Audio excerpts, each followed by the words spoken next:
రైటిక పత్రికల్లో వచ్చిన ప్రధానమైన వార్తలు చూద్దాం. ముందుగా నమస్తే తెలంగాణలో 3 నెలల్లో తేల్చాల్సిందే ఫిరాయింపు ఎమ్మెల్యేల అనర్హతపై సుప్రీంకోర్టు సంచలన తీర్పు అంటూ నిన్న జరిగిన అత్యంత కీలకమైన పరిణామానికి సంబంధించిన వార్త మనకు కనిపిస్తోంది. 3 నెలల్లో ఫిరాయింపు ఎమ్మెల్యేలకు సంబంధించిన వ్యవహారంపై నిర్ణయం తీసుకోవాలని చెప్పి అత్యున్నత న్యాయస్థానం స్పష్టం చేసింది. స్పీకర్ నిర్ణయం తీసుకోవాల్సిందే, సాచివేత దాటవేత కుదరదని కూడా ఈ సందర్భంగా సుప్రీం వ్యాఖ్యానించింది. రాజ్యాంగం 10వ షెడ్యూల్ ప్రకారం ఆయన ట్రిబ్యునల్గా వ్యవహరించాలని కూడా సూచించింది. చర్యలేవి తీసుకోకుండా ఉండేలా శాసన సభాపతికి రాజ్యాంగ రక్షణ ఏది కూడా లేదనే విషయాన్ని కూడా ఈ సందర్భంగా ప్రస్తావించింది. సిజేఐ ధర్మాసనం బీఆర్ఎస్ నేతల పిటిషన్లపై తుది తీర్పును వెలువరించిన సిజేఐ ధర్మాసనం అంటూ ఈ వార్త మనకు కనిపిస్తుంది. త్వరిత చర్యల కోసమే స్పీకర్కు బాధ్యత అప్పగించిన ప్రజాస్వామ్య వ్యవస్థ అనే విషయాన్ని కూడా ఇక్కడ గుర్తు చేసిన సందర్భం మనం ప్రత్యేకంగా చెప్పుకోవాలి. ఇతరత్రా కారణాలను చూపించి నిర్ణయాన్ని వాయిదా వేయడానికి వీల్లేదనే అంశాన్ని కూడా ఈ సందర్భంగా అత్యున్నత న్యాయస్థానం స్పష్టం చేసిన అంశాన్ని కూడా మనం చూస్తూ ఉన్నాం. ఫిరాయింపులపై స్పీకర్ నిర్ణయాలను న్యాయ సమీక్షకు లోబడి ఉండాల్సిందే అనే అంశాన్ని కూడా ఈ సందర్భంగా గుర్తు చేసిన సందర్భం. విచారణ పేరుతో పొడిగింపునకు ఎమ్మెల్యేలు ప్రయత్నిస్తే చర్య తీసుకోవచ్చని కూడా అత్యున్నత న్యాయస్థానం వెల్లడించింది. ఆపరేషన్ సక్సెస్, పేషెంట్ డెడ్ అనే పరిస్థితిని న్యాయస్థానం ఉపేక్షించబోదని సుప్రీం వ్యాఖ్యానించడం అనేది అత్యంత కీలకంగా మనం చూడాలి. Chief justice BR Gavai, justice AG Masih ధర్మాసనం కీలక వ్యాఖ్యలు. ఫిరాయింపులపై గతంలో హైకోర్టు డివిజన్ బెంచ్ ఇచ్చిన ఉత్తర్వుల కొట్టివేత అంటూ ఈ అంశం మనకు ప్రధానంగా కనిపిస్తోంది. ఫిరాయింపు ఎమ్మెల్యేలకు సంబంధించిన వ్యవహారాన్ని 3 నెలల్లో ఎట్టి పరిస్థితుల్లో కూడా తేల్చాలని చెప్పేసి సుప్రీంకోర్టు స్పష్టం చేసిన అంశం మనం చూస్తూ ఉన్నాం. సంచలనమైన తీర్పు మనం ఇక్కడ గమనించాల్సిన అవసరం ఉంది.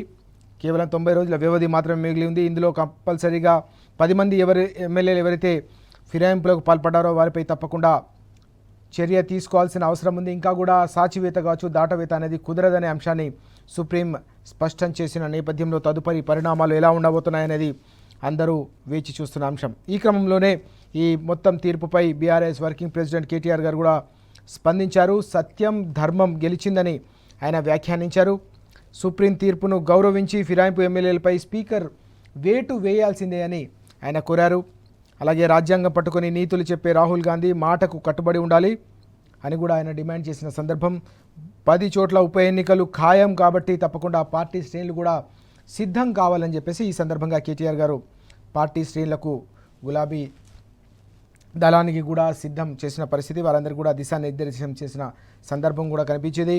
అన్నిటికంటే ముఖ్యంగా తప్పకుండా సుప్రీంకోర్టు, దేశ అత్యున్నత న్యాయస్థానం సుప్రీంకోర్టు ఇచ్చిన తీర్పు నేపథ్యంలో ఇప్పుడు స్పీకర్ గారు తప్పకుండా దీనిపై గౌరవించి, అత్యున్నత న్యాయస్థానం ఇచ్చిన ఈ తీర్పును గౌరవించి 3 నెలల లోపల ఈ ప్రక్రియను పూర్తి చేయాలి, తప్పకుండా నిర్ణయం తీసుకోవాలి, వేటు వేయాలి అని చెప్పేసి కూడా ఆయన డిమాండ్ చేసిన సందర్భం కూడా మనకు కనిపించింది. దీంతో పాటుగా రాహుల్ గాంధీపై కూడా పెద్ద ఎత్తున ఆయన ధ్వజమెత్తిన సందర్భం కూడా మనకు కనిపించింది. రాజ్యాంగం పుస్తకాన్ని పట్టుకొని ప్రతిరోజు కూడా తిరగడం కాదు, వాటి విలువలను కూడా పాటించాలని ఈ సందర్భంగా బీఆర్ఎస్ వర్కింగ్ ప్రెసిడెంట్ కేటీఆర్ గారు రాహుల్కు సూచించిన సందర్భం, రాహుల్ను డిమాండ్ చేసిన పరిస్థితి కూడా మనకు నిన్న కనిపించింది. కేవలం రాజ్యాంగానికి సంబంధించిన పుస్తకాన్ని పట్టుకొని ఫోటోలకు ఫోజులు ఇస్తే సరిపోదనే అంశాన్ని కూడా ఆయన ప్రస్తావించిన సందర్భం. 10 చోట్ల కూడా ఉప ఎన్నికలు రాబోతున్న నేపథ్యంలో పార్టీకి సంబంధించిన శ్రేణులంతా కూడా సిద్ధం కావాలి. ఇప్పటికే ఉప ఎన్నికలు గతంలో ఉద్యమ సందర్భంగా కూడా మనం చూసాం. ఉప ఎన్నికలు ఎప్పుడొచ్చినా కూడా గెలుపు గులాబీ పార్టీదే, ఆ సెంటిమెంట్ కూడా గతంలో మనం చూసాం. ఈ క్రమంలో మరోసారి 10 స్థానాల్లో 10 ఎమ్మెల్యేలు ఎవరైతే ఫిరాయింపులకు పాల్పడ్డారో ఆ స్థానాల్లో తప్పకుండా రానున్న 3 నెలల్లో ఉప ఎన్నికలు రాబోతున్న సంకేతాలు స్పష్టంగా కనిపిస్తూ ఉన్నాయి. 3 నెలల్లో సుప్రీం ఆదేశం మేరకు నిర్ణయం జరిగితే తప్పకుండా ఉప ఎన్నికలు వస్తాయి. కాబట్టి ఈ 3 నెలల్ని మనం పూర్తి స్థాయిలో పార్టీకి సంబంధించిన ఎన్నికలకు ప్రక్రియకు ఒక రంగం సిద్ధం చేసే విధంగా పార్టీ శ్రేణులన్నీ కూడా ఉపయోగించుకోవాలి. ప్రణాళికాబద్ధంగా ఈ 10 స్థానాల్లో తప్పకుండా పార్టీ గెలుపు కోసం ఇప్పటి నుంచే పునాదులు వేసుకుంటూ ముందుకు సాగాలనే అంశాన్ని నిన్న కేటీఆర్ గారు ప్రస్తావిస్తూ పార్టీ శ్రేణులను కూడా సిద్ధం కావాలని ఆయన పిలుపునిచ్చిన నేపథ్యంలో ఆయా నియోజకవర్గాలు, ఏ నియోజకవర్గాలు అయితే ఈ ఎమ్మెల్యేలు ఫిరాయింపులకు పాల్పడ్డారో ఆ నియోజకవర్గాలకు సంబంధించిన పార్టీ శ్రేణుల్లో కూడా ఒక కొత్త ఉత్సాహం కనిపిస్తుంది. తప్పకుండా ఉప ఎన్నికలు ఎప్పుడొచ్చినా తప్పకుండా గులాబీ పార్టీ విజయం ఖాయం, పార్టీ గెలుపు కోసం తప్పకుండా కార్యోన్ముఖులమై తప్పకుండా పనిచేస్తామని చెప్పేసి పార్టీ శ్రేణులన్నీ సిద్ధమవుతున్న పరిస్థితి. దీనికి తోడుగా క్షేత్రస్థాయిలో ప్రభుత్వంపై పెరుగుతున్న వ్యతిరేకత కూడా తప్పకుండా ఈ మొత్తం ఎమ్మెల్యేలపై పెద్ద ఎత్తున ప్రభావం చూపించే అవకాశం ఉందనే అంచనా కూడా ఇప్పటికే వినిపిస్తూ ఉంది, స్పష్టంగా కూడా కనిపిస్తూ ఉంది. ప్రభుత్వం ఇచ్చిన హామీలను అమలు చేయలేకపోవడం, దీనికి తోడుగా అనేక రకాల సమస్యలు రైతాంగానికి సంబంధించి కావచ్చు, విద్యారంగానికి సంబంధించి కావచ్చు, ఇతర సాగునీటి రంగానికి సంబంధించి తెలంగాణకు జరుగుతున్న అన్యాయం, తెలంగాణ రైతుల గొంతు కోసే విధంగా తెలంగాణ రాష్ట్రానికి సంబంధించిన భవిష్యత్తును పూర్తిగా ఫలంగా పెట్టే విధంగా జరుగుతున్న పరిణామాలన్నీ కూడా ఉప ఎన్నికలు ఎప్పుడు వచ్చినా వాటికి సంబంధించిన ప్రభావం ఉండే అవకాశం ఉన్నట్టుగా అంచనా వేస్తున్న నేపథ్యంలో రానున్న రోజుల్లో తప్పకుండా 3 నెలల్లో తేల్చాల్సిందని సుప్రీం ఇచ్చిన తీర్పు ఏదైతుందో ఇప్పుడు కేవలం ఆ 10 నియోజకవర్గాల్లోనే కాకుండా దేశవ్యాప్తంగా కూడా ఒక సంచలన తీర్పుగా భావిస్తూ ఉన్నారు. దీనికి తోడుగా రాష్ట్ర రాజకీయాల్లో కూడా ఇది పెను సంచలనంగా మారుతున్న పరిస్థితి, రాజకీయాలను కూడా వేడెక్కిస్తున్న పరిస్థితి కూడా మనకు కనిపిస్తోంది. అలాగే స్పీకర్ గారు కూడా దీనిపై స్పందించారు. ధన్ఖడ్ మాటలు వింటే మీకే తెలుస్తుంది. సుప్రీం 3 నెలల గడువుపై స్పీకర్ గడ్డం ప్రసాద్ వ్యాఖ్యలు, న్యాయ నిపుణులతో చర్చించి నిర్ణయం తీసుకుంటానని ప్రసాద్ గారు కూడా స్పందించిన అంశం కూడా మనకు కనిపిస్తుంది. మొత్తం మీద 3 నెలల్లో తేల్చాల్సిందే అని సుప్రీంకోర్టు ఇచ్చిన తీర్పు నేపథ్యంలో ఇప్పుడు ఆ నియోజకవర్గాలతో పాటుగా తెలంగాణ రాష్ట్ర రాజకీయాల్లో కూడా ఆ రాజకీయ వేడి పెరుగుతున్న పరిస్థితి మనకు కనిపిస్తూ ఉంది. మరొక కీలకమైన అంశం మనకు కనిపిస్తూ ఉంది. నీళ్ల కుట్రలో రగిలిన నిప్పు శీర్షికన ఈ ప్రధానమైన వార్తను కూడా మనం చూడొచ్చు.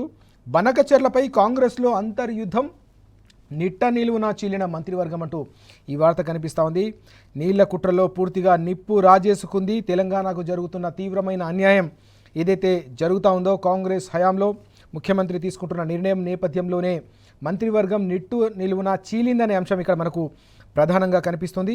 రేవంత్ ఉరుకులాటపై మంత్రుల గుస్సా అంటూ ఈ ప్రధానమైన అంశాన్ని మనం చూడొచ్చు. ఏ విధంగానైతే రాష్ట్ర ప్రయోజనాలను కాలరాసి ఆంధ్రప్రదేశ్ ప్రభుత్వానికి అనుకూలంగా వ్యవహరిస్తున్నారని చెప్పేసి మంత్రులే ఏకంగా రేవంత్పై గుస్సా అవుతున్నారనే అంశం మనకు ఇక్కడ ప్రధానంగా కనిపిస్తూ ఉంది. కేబినెట్ భేటీలో ముఖ్యమంత్రిని నిలదీసిన ముగ్గురు అంటూ ఈ వార్త. వాస్తవానికి సాధారణంగా ముఖ్యమంత్రి తీసుకున్న నిర్ణయాలు కావచ్చు, సమిష్టి నిర్ణయాలపై అందరూ కూడా ఏకాభిప్రాయం వచ్చిన తర్వాత మాత్రమే ముందుకు సాగాల్సిన అవసరం ఉంటుంది కేబినెట్కి సంబంధించిన వ్యవహారాల్లో. కానీ కేబినెట్ భేటీలో, ఇటీవల జరిగిన కేబినెట్ భేటీలో ముఖ్యమంత్రిని ఏకంగా ముగ్గురు మంత్రులు నిలదీశారనే ఒక సంచలనమైన అంశం ఈరోజు తెరపైకి వస్తున్న సందర్భం కనిపిస్తోంది.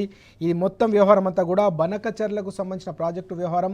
దీనికి తోడు గోదావరి అలాగే కృష్ణ 2 జీవనదులు, తెలంగాణకు 2 కళ్ళ లాంటి ఈ నదులను ఏ విధంగానైతే ఏపీకి ధారాదత్తం చేస్తూ తెలంగాణ రైతుల హక్కులను, తెలంగాణ భవిష్యత్తును అంధకారంలోకి నెట్టే ప్రయత్నం జరుగుతుందో ఇది కాంగ్రెస్ పార్టీని శాశ్వతంగా కూడా ముంచే ప్రమాదం పొంచి ఉందనే ఆందోళనలో భాగంగానే ముగ్గురు మంత్రులు ముఖ్యమంత్రిని నిలదీశారనే అంశం ఇక్కడ మనకు ప్రధానంగా కనిపిస్తోంది. బనకచెర్లలో జరుగుతున్న ప్రాజెక్టుకు సంబంధించిన వ్యవహారం కాంగ్రెస్లో పూర్తిగా అంతర్యుద్ధానికి దారితీసిందనే అంశం ఇక్కడ ప్రధానంగా ఈ పత్రికలో మనకు కనిపిస్తోంది. నమస్తే తెలంగాణలో నిట్ట నిలువున మంత్రివర్గం ఈ అంశంపై చీలిందనే అంశం ఏదైతే ఉందో తప్పకుండా ఇది రానున్న రోజుల్లో కూడా ఎలాంటి సంకేతాలకు, ఎలాంటి పరిణామాలకు దారితీస్తుందో వేచి చూడాల్సిన అవసరం ఉంది. దీనికి తోడుగా సీఎం వైఖరిపై కినుక నేపథ్యంలోనే ఒక మంత్రి ఏకంగా ఈ సమావేశానికి డుమ్మా కొట్టారనే వార్త కూడా మనం చూడవచ్చు.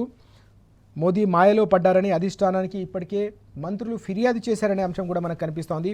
ఇప్పటికీ మనం చూసాం, కేంద్ర ప్రభుత్వానికి అనుకూలంగా, మోదీకి అనుకూలంగా ముఖ్యమంత్రి వ్యవహరిస్తున్నారని ఇప్పటికే అనేక మంది మేధావులు కావచ్చు, బీఆర్ఎస్ నేతలతో పాటు పౌర సమాజం కూడా పెద్ద ఎత్తున ధ్వజమెత్తుతున్న సందర్భం.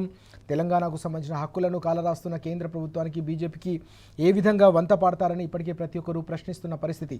ఈ క్రమంలో ఇదే అంశంపై మంత్రులు కూడా ఏకంగా అధిష్టానానికి, కాంగ్రెస్ హైకమాండ్కు ముఖ్యమంత్రిపై ఫిర్యాదు చేశారనే అంశం ఏదైతుందో ఇది అత్యంత సంచలనంగా మారుతున్న పరిస్థితి కూడా మనకు కనిపిస్తూ ఉంది.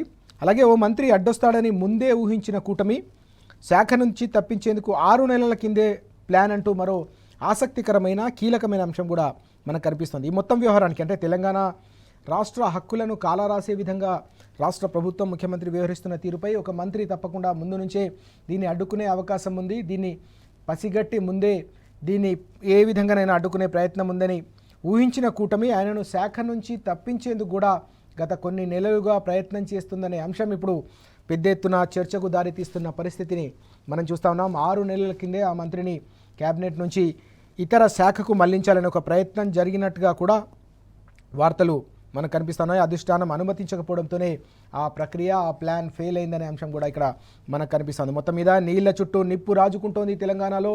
గోదావరి ప్రాజెక్టుపై గోదావరి జలాలపై ఇప్పటికే నిర్మించిన కాళేశ్వరం ప్రాజెక్టును ఎండబెట్టి తెలంగాణ రైతుల గొంతుకొస్తున్న రాష్ట్ర ప్రభుత్వం ఏకంగా 2 ప్రాజెక్టులు ఇటు పాలమూరు రంగారెడ్డి కావచ్చు గోదావరిపై నిర్మించిన కాళేశ్వరం ప్రాజెక్టు తెలంగాణ వరప్రదాయిని అయిన కాళేశ్వరం ప్రాజెక్టును పూర్తిగా ఫనంగా పెట్టి ఆంధ్రప్రదేశ్ ప్రయోజనాలను కాపాడే విధంగా వ్యవహరిస్తున్న తీరుపై నిప్పు రాజేసుకుంటుంది. ఇప్పటికే బీఆర్ఎస్ అధినేత తెలంగాణ తొలి ముఖ్యమంత్రి కేసీఆర్ గారు చాలా స్పష్టంగా చెబుతున్న సందర్భం. మరో జల సాధన ఉద్యమానికి జల దోపిడీకి వ్యతిరేకంగా సమరశంఖం పూరిస్తున్న ఈ తరుణంలో ఈ మొత్తం వ్యవహారంపై నిప్పు రాజేస్తున్న పరిస్థితి, మరో ఉద్యమానికి బాటలు పడుతున్నాయనే అంశం ఇప్పుడు చర్చకు దారితీస్తోంది. తెలంగాణ పౌర సమాజంలో రైతాంగంలో 70 లక్షల మంది రైతుల్లో ఇప్పటికే పెద్ద ఎత్తున చర్చ జరుగుతున్న పరిస్థితిని మనం చూస్తూ ఉన్నాం. 10 ఏళ్ల పాటు సంతోషంగా సాగిన సాగు ఏదైతే ఉందో కేవలం 20 నెలల కాలంలోనే ఎందుకు ఈ కన్నీటి సేద్యంగా మారిందనే అంశం ఇప్పుడు రైతాంగాన్ని ఆందోళనకు గురి చేస్తున్న ఈ తరుణంలోనే కాంగ్రెస్లో కూడా ఈ మొత్తం వ్యవహారం చిచ్చు రేపడం అనేది ఒక కీలకమైన పరిణామంగా మనం భావించాల్సిన అవసరం ఉంది. ఇందులో భాగంగానే కాంగ్రెస్ పార్టీలోనే కాకుండా క్యాబినెట్లో కూడా ఏకంగా 3 మంత్రులు దీన్ని వ్యతిరేకించడం, ముఖ్యమంత్రిని నిలదీసినట్టుగా వస్తున్న వార్తలు ఏవైతే ఉన్నాయో అత్యంత సంచలనంగా రాష్ట్ర రాజకీయాల్లో మారుతున్న పరిస్థితి కూడా కనిపిస్తూ ఉంది. ఈ క్రమంలోనే బనకచెర్లకు అనుమతులు ఎలా తెచ్చుకోవాలో తెలుసు అంటూ ఏపీ మంత్రి నారా లోకేష్ వ్యాఖ్యలు అంటూ మరో వార్త కూడా మనకు ఇక్కడ కనిపిస్తూ ఉంది. ఆ సత్తా టీడీపీకి ఉన్నది, సిడబ్ల్యూసీకి చెప్పుకుంటాం, బనకచెర్లకు అనుమతులు తెచ్చుకుంటాం, ఎలా తెచ్చుకోవాలో మాకు తెలుసు, కాళేశ్వరానికి పొక్కగొట్టి నీళ్లు తీసుకోవడం లేదు కదా. మీడియాతో ఏపీ మంత్రి నారా లోకేష్ వ్యాఖ్యలు, తెలంగాణకు వ్యతిరేకంగా పని చేయలేదని వివరణ అంటూ ఈ వార్త కూడా కనిపిస్తోంది. బనకచెర్లకు సంబంధించిన వ్యవహారంపై ఏపీ మంత్రి స్పందన, ఏ విధంగా మాకు అనుమతులు తెచ్చుకోవాలో తెలుసు అని చెప్పి చేసిన ప్రకటన ఏదైతే ఉందో తప్పకుండా రానున్న రోజుల్లో కూడా బనకచెర్లకు సంబంధించిన పెను ప్రమాదం తెలంగాణకు పొంచి ఉంది, ఇంకా కూడా కొనసాగుతుంది. ఆ ప్రమాదం తప్పకుండా తెలంగాణ రైతు మెడపై కత్తిలా వేలాడుతుందనే అంశం ఈ మొత్తం పరిణామాల నేపథ్యంలో మనకు అర్థమవుతున్న పరిస్థితిని మనం చూస్తున్నాం. ఈ క్రమంలోనే కాంగ్రెస్ పార్టీలోనే కాకుండా ప్రభుత్వంలో కూడా ఈ వ్యవహారం పెద్ద ఎత్తున చిచ్చు రేపడం అనేది ఇప్పుడు కీలకమైన పరిణామం. ఇప్పటికే బీఆర్ఎస్ పోరాట పంథాకు సిద్ధమవుతున్న పరిస్థితిని మనం చూస్తున్నాం. తెలంగాణ భవన్ వేదికగా బనకచెర్లకు వ్యతిరేకంగా బనకచెర్ల ప్రాజెక్టు వల్ల తెలంగాణ రాష్ట్రానికి, రైతాంగానికి, తెలంగాణ మాగాణాలకు కలిగే శాశ్వతమైన నష్టంపై ఇప్పటికే భారీ నీటిపారుదల శాఖ మంత్రిగా పనిచేసిన హరీష్ రావు గారు ప్రెజెంటేషన్ ఇచ్చిన సందర్భం మనం చూసాం. బీఆర్ఎస్ వర్కింగ్ ప్రెసిడెంట్ కేటీఆర్ గారు కూడా దీనిపై పెద్ద ఎత్తున ధ్వజమెత్తిన సందర్భం కూడా మనం చూసాం. ఓవైపు కేటీఆర్ గారు, మరోవైపు హరీష్ రావు గారు ఇప్పటికే అనేక సందర్భాల్లో తెలంగాణకు జరగబోతున్న ఈ నష్టంపై తెలంగాణ రైతాంగాన్ని చైతన్యపరిచిన ఈ తరుణంలో కాంగ్రెస్లో కూడా ఈ మొత్తం వ్యవహారం చిచ్చు రేపడం, క్యాబినెట్లో కూడా ఈ మొత్తం దుమారం రేగిన నేపథ్యంలో రానున్న రోజుల్లో ఇది మరింత ఊపందుకునే అవకాశం ఉన్నట్టుగా కనిపిస్తూ ఉంది. మొత్తం మీద మంత్రులు కూడా ముఖ్యమంత్రి నిర్ణయాన్ని తప్పుపడుతున్నారు, క్యాబినెట్లో కూడా నిలదీశారనే అంశం ఏదైతే తెరపైకి వస్తుందో ఇది పెను సంచలనంగా మారుతున్న పరిస్థితి మనకు స్పష్టంగా కనిపిస్తూ ఉంది. వేటు వేసి తీరాల్సిందే, ఫిరాయింపు ఎమ్మెల్యేల అనర్హత వేటుపై 3 నెలల్లో నిర్ణయం తీసుకోకుంటే కష్టమే అంటూ వార్త మనకు కనిపిస్తూ ఉంది. ఇప్పటికే అనేక మంది న్యాయ నిపుణులు కూడా తప్పకుండా దీనిపై వేటు వేయాల్సిందే అనే అంశానికి సంబంధించి వారంతా కూడా స్పందిస్తున్న సందర్భం. ఫిర్యాదుదారులు సుప్రీంకోర్టును ఆశ్రయిస్తే ధిక్కరణ కింద చర్యలు, మహారాష్ట్రలో ఎన్సీపీ శివసేన అంశమే ఉదాహరణ. హిమాచల్ ప్రదేశ్, కర్ణాటక, మణిపూర్లో ఎమ్మెల్యేలపై వేటు వేసిన అసెంబ్లీ స్పీకర్లు, ఫిరాయింపుదారులపై వేటు వేయకపోతే కోర్టుకు వెళ్ళవచ్చంటూ గతంలో ఇలాంటి కేసులకు సంబంధించి, ఇలాంటి పిటిషన్లకు సంబంధించిన తీర్పులు కావచ్చు, అక్కడ స్పీకర్ తీసుకున్న నిర్ణయాలతో కూడిన సమగ్రమైన అంశం మనకు కనిపిస్తుంది. తప్పకుండా సుప్రీంకోర్టు దేశ అత్యున్నత న్యాయస్థానమే స్పష్టంగా 3 నెలల లోపల మీరు నిర్ణయం తీసుకోవాలి పిటిషన్లపై, అనర్హత పిటిషన్లపై అని చెప్పిన నేపథ్యంలో తప్పకుండా వేటు వేసి తీరాల్సిందే అనే అంశం ఇప్పుడు స్పష్టంగా అర్థమవుతున్న పరిస్థితి కనిపిస్తూ ఉంది. సత్యం అలాగే ధర్మం 2 గెలిచాయని నిన్న బీఆర్ఎస్ వర్కింగ్ ప్రెసిడెంట్ కేటీఆర్ గారు స్పందించిన అంశం కూడా మనకు కనిపిస్తోంది. సుప్రీంకోర్టు తీర్పును గౌరవించి ఫిరాయింపు ఎమ్మెల్యేలపై తప్పకుండా స్పీకర్ నిర్ణయం తీసుకోవాల్సిన అవసరం ఉంది, అనర్హత వేటు వేయాల్సిన అవసరం ఉందనే అంశాన్ని నిన్న ఆయన నొక్కి చెప్పారు. అలాగే రాజ్యాంగ విలువలను కాపాడాల్సిన బాధ్యత కూడా రాహుల్ గాంధీపై ఉంది. రాజ్యాంగం పట్టుకొని కేవలం ప్రజాస్వామ్య విలువలపై నీతులు చెప్తే సరిపోదని కూడా ధ్వజమెత్తిన అంశం కూడా మనకు ఇక్కడ కనిపిస్తోంది. అలాగే రాహుల్జీ ఎమ్మెల్యేలపై వేటు వేస్తారా లేదా అని చెప్పి నిన్న మాజీ మంత్రి హరీష్ రావు గారు కూడా సూటిగా కాంగ్రెస్ను ప్రశ్నించిన సందర్భం, అలాగే స్పీకర్ గారిని కూడా కోరిన సందర్భం. మీరు చెప్పిన మాటలను ఆచరణలో పెడతారా లేదా, రాజ్యాంగం పట్టుకోవడం ఎన్నికల నాటకమేనా, మాజీ మంత్రి హరీష్ రావు ప్రశ్న అంటూ ఈ వార్త కూడా మనకు కనిపిస్తూ ఉంది. చాలా కీలకమైన పరిణామం. అందరూ కూడా స్పందించారు నిన్న పెద్ద ఎత్తున. అలాగే పార్టీ నేతలంతా కూడా స్పందించిన సందర్భం. ఆ ఎమ్మెల్యేలు రాజీనామా చేయాలి, సుప్రీం తీర్పు రేవంత్కు చెంపపెట్టు అని చెప్పేసి పార్టీ నేతలు స్పందించిన పరిస్థితి కనిపిస్తోంది. గడువు కంటే ముందే వేటు వేయాల్సిన అవసరం ఉందనే అంశాన్ని కూడా వారు స్పీకర్ గారిని కోరిన పరిస్థితి. కాంగ్రెస్వి ద్వంద్వ విధానాలు అని చెప్పేసి కూడా ఈ సందర్భంగా తప్పుబట్టిన పరిస్థితి కూడా కనిపిస్తోంది. వాస్తవానికి ఈ దేశంలో ఆయారాం గయారాం కల్చర్ను తీసుకొచ్చిందే కాంగ్రెస్ పార్టీ అనే అంశం కూడా ఇక్కడ చర్చకు దారితీస్తున్న సందర్భం కనిపిస్తోంది. పార్టీల్లో చేరికలు కావచ్చు, పార్టీలను చీల్చడం, అప్రజాస్వామిక వ్యవస్థ విధంగా ఎమ్మెల్యేలను చేర్చుకోవడం అనేది కాంగ్రెస్ పార్టీలోనే చరిత్రలో అనేక సందర్భాల్లో కూడా కొనసాగింది. ఆయారాం గయారాం కల్చర్ను ఈ దేశంలో ప్రవేశపెట్టిందే కాంగ్రెస్ పార్టీ కాబట్టి తప్పకుండా ఆ విధానాన్ని అనుసరిస్తున్న కాంగ్రెస్ పార్టీకి ప్రజాక్షేత్రంలో మూల్యం చెల్లించక తప్పదనే అంశాన్ని కూడా ఈ సందర్భంగా పార్టీ నేతలంతా కూడా ప్రస్తావించిన పరిస్థితి మనం చూసాం. 3 నెలల్లో ఉప ఎన్నికలంటూ వార్త కూడా కనిపిస్తోంది. సుప్రీంకోర్టు తీర్పుతో సర్వత్రా కూడా చర్చ జరుగుతుంది. రాష్ట్రంలో ఉప ఎన్నికలు రాబోతున్నాయనే ఒక వాతావరణం కావచ్చు, ఓ చర్చ కూడా ఊపందుకుంటున్న సందర్భం. ఒకవేళ ఉప ఎన్నికలు కనుక ఏ సందర్భంలో వచ్చినా తప్పకుండా ప్రజలు పెద్ద ఎత్తున ప్రభుత్వ వ్యతిరేకత నేపథ్యంలో బీఆర్ఎస్ పార్టీకే పట్టం కట్టే అవకాశం ఉన్నట్టు అంచనాలు కూడా ఇప్పటికే కనిపిస్తున్నాయి. ప్రజాక్షేత్రంలో బీఆర్ఎస్ గత 20 నెలల పాటు ప్రభుత్వంపై చేస్తున్న అలపెరగని పోరాటం, ప్రజల గొంతుకై నిలుస్తున్న అనేక కీలకమైన అంశాలు, ఓవైపు రాష్ట్రంలో అధికారంలో ఉన్న కాంగ్రెస్ పార్టీ, మరోవైపు కేంద్రంలో అధికారంలో ఉంటూ తెలంగాణ హక్కులను కాలరాస్తున్న బీజేపీపై ఇప్పటికే ప్రజల్లో పెద్ద ఎత్తున వ్యతిరేకత పెరిగిపోతున్న ఈ తరుణంలో ఎన్నికలు ఎప్పుడొచ్చినా కూడా గులాబీ పార్టీ ఘన విజయం సాధించడం ఖాయమని ఇప్పటికే విశ్లేషకులు కూడా అంచనా వేస్తున్న నేపథ్యంలో సుప్రీం తీర్పు అత్యంత ప్రాధాన్యత సంతరించుకుంటున్న పరిస్థితి కనిపిస్తోంది. పరిణామాలు ఎలా ఉన్నా కూడా తప్పకుండా ప్రభుత్వానికి, కాంగ్రెస్ పార్టీకి ప్రజాక్షేత్రంలో గుణపాఠం తప్పదు. ఇప్పటికే ఆ ఎమ్మెల్యేలకు సంబంధించి డిస్క్వాలిఫికేషన్కు సంబంధించిన వ్యవహారంలో ప్రజలు ఇప్పటికే ఒక నిర్ధారణకు వచ్చేశారు. వారంతా కూడా ఒక సమిష్టి నిర్ణయంతో ఉన్నారు. తప్పకుండా కాంగ్రెస్ పార్టీకి రానున్న రోజుల్లో ప్రజాకోర్టులో మాత్రం గుణపాఠం తప్పదని చెప్పేసి బీఆర్ఎస్ నేతలు నిన్న స్పష్టం చేసిన అంశం కూడా మనకు ఇక్కడ కనిపిస్తూ ఉంది. ఇక మరిన్ని వార్తలు కూడా మనం చూద్దాం.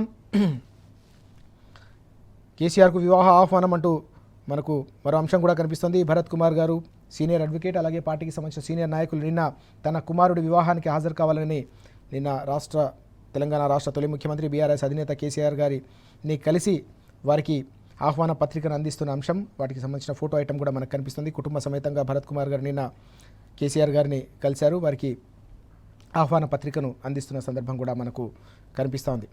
అలాగే స్పీకర్కు రాజ్యాంగ రక్షణ అపరిమితమా? ఫిరాయింపుల కేసులో స్పీకర్ ఓ ట్రిబ్యునల్, ఆయన నిర్ణయాలకు రాజ్యాంగ రక్షణ ఉండదంటూ నిన్న సుప్రీం ఇచ్చిన తీర్పుకు సంబంధించిన వార్త. అలాగే మధుసూదనాచారి గారు కూడా దీనిపై స్పందించారు. తీర్పును శిరసావహించాలి, చట్టసభల పవిత్రతను ఇనుమడింపజేసే సదుద్దేశంతో సుప్రీంకోర్టు తీర్పును అసెంబ్లీ స్పీకర్ శిరసావహించాలి. దేశ ప్రజాస్వామ్య సౌధం దేదీప్యమానంగా వెలగాలన్నదే ఈ తీర్పులోని అంతర్యం. ఈ తీర్పును స్వాగతిస్తున్నామని చెప్పేసి శాసన మండలిలో ప్రతిపక్ష నేత మధుసూదనాచారి గారు స్పందించారు. ఆయన స్పీకర్గా కూడా పనిచేశారు. మనం చూసాం గతంలో అసెంబ్లీ స్పీకర్గా కూడా ఆయన పనిచేశారు. తీర్పును తప్పకుండా స్పీకర్ శిరసావహించాలి. ప్రజాస్వామ్య సౌధం దేదీప్యమానంగా వెలగాలంటే తప్పకుండా ఈ తీర్పును మనం గౌరవించి ముందుకు సాగాల్సిన అవసరం ఉందనే అంశాన్ని నేను ఆయన ప్రస్తావించిన సందర్భం. ఇక తెలంగాణ టుడే చూద్దాం. తెలంగాణ టుడేలో కూడా అత్యంత కీలకమైన అంశాలు ఉన్నాయి. Supreme court dead line to speaker to turn court BRS MLAs అంటూ వార్త మనకు కనిపిస్తోంది. Questions delay in the initiating action on disqualification please అంటూ ఈ వార్త మనకు కనిపిస్తోంది. The supreme court on Thursday directed the Telangana assembly speaker to decide within 3 months the disqualification petitions against 10 BRS MLAs who had switched alliance to the ruling Congress, saying political defections have the power to disrupt democracy if not curbed అంటూ ఈ వార్త. ఒకవేళ ఇలాంటి అప్రజాస్వామికమైన చర్యలను మనం ఖండించకపోయినా, వాటిని ఆపకపోతే ఇది పూర్తిగా ప్రజాస్వామ్యాన్నే పూర్తిగా అపహాస్యం చేసే విధంగా, ప్రజాస్వామ్యాన్ని ఖూనీ చేసే పెను ప్రమాదం పొంచి ఉన్న నేపథ్యంలో ఇలాంటి అప్రజాస్వామిక చర్యలకు ప్రజాస్వామ్యంలో స్థానం లేదు. కాబట్టి తప్పకుండా ఇలాంటి పార్టీ ఫిరాయింపులను, కప్పదాటు వ్యవహారాలను తప్పకుండా అడ్డుకోవాల్సిన అవసరం ఉందనే అంశం నిన్న పెద్ద ఎత్తున చర్చకు దారితీసిన పరిస్థితి. అదే అంశానికి సంబంధించిన సమగ్రమైన కథనం మనకు తెలంగాణ టుడేలో కూడా కనిపిస్తోంది. ఈ క్రమంలోనే దీనిపై కేటీఆర్ గారు స్పందించిన అంశం కూడా మనకు ప్రధానంగా పత్రికలో మనం చూస్తూ ఉన్నాం. కేటీఆర్ ఆస్ Rahul to act on defections అంటూ ఈ వార్త కూడా మనం చదవచ్చు. BRS working president KT Rama Rao on Thursday welcome the supreme court's directive to the Telangana assembly speaker to decide within 3 months on disqualification pleas against 10 defected BRS MLAs అంటూ వార్త. He thanked the Chief Justice of India for ensuring that the democratic structure of this country is not eroded by malicious methods. అంటే అప్రజాస్వామిక విధానాల ద్వారా పూర్తిగా ఈ దేశానికి సంబంధించిన ప్రజాస్వామ్య వ్యవస్థ ప్రజాస్వామిక వ్యవస్థను మనం ఏదైతే ఏర్పాటు చేసుకొని 75 ఏళ్ల పాటు కొనసాగిస్తున్నామో ఆ వ్యవస్థను నిలిచి ఉండాలన్నా, ఆ వ్యవస్థ నిర్వీర్యం కాకుండా ఉండాలంటే తప్పకుండా ఇలాంటి విధానాలను అడ్డుకోవాల్సిన అవసరం ఉంది. కాబట్టి సుప్రీంకోర్టు తీర్పును దేశ అత్యున్నత చట్టసభ పార్లమెంట్ కాదు, దేశ అత్యున్నతమైన చట్టసభ పార్లమెంటుతో పాటుగా దేశ అత్యున్నతమైన న్యాయస్థానం సుప్రీంకోర్టు ఇస్తున్న తీర్పును ఏదైతే ఉందో తప్పకుండా వాటిని కూడా అందరూ గౌరవించాల్సిన అవసరం కనిపిస్తోంది. ప్రజాస్వామ్యంలో అత్యంత కీలకం చట్టసభలతో పాటుగా కోర్టులు కూడా. కాబట్టి అత్యున్నత కోర్టు ఇచ్చిన న్యాయాన్ని, తీర్పును తప్పకుండా అందరూ గౌరవించాల్సిన అవసరం ఉందని ఆయన ఈ సందర్భంగా వ్యాఖ్యానించిన అంశం కూడా మనకు ఇక్కడ కనిపిస్తూ ఉంది. వీటితో పాటు అనేక కీలకమైన అంశాలు కూడా మనం చూస్తూ ఉన్నాం. మాలేగాం బ్లాస్ట్కు సంబంధించిన వార్త కూడా కనిపిస్తుంది, నేషనల్ ఇష్యూస్ కూడా కనిపిస్తూ ఉన్నాయి. అలాగే United states to develop oil reserves in Pakistan అంటూ మరో వార్త కూడా కనిపిస్తుంది. జాతీయ అంశాలు కూడా అనేక కీలకంగా పత్రికల్లో కనిపిస్తూ ఉన్నాయి. ఇవి ఈరోజు పత్రికల్లో వచ్చిన ప్రధానమైన వార్తలు.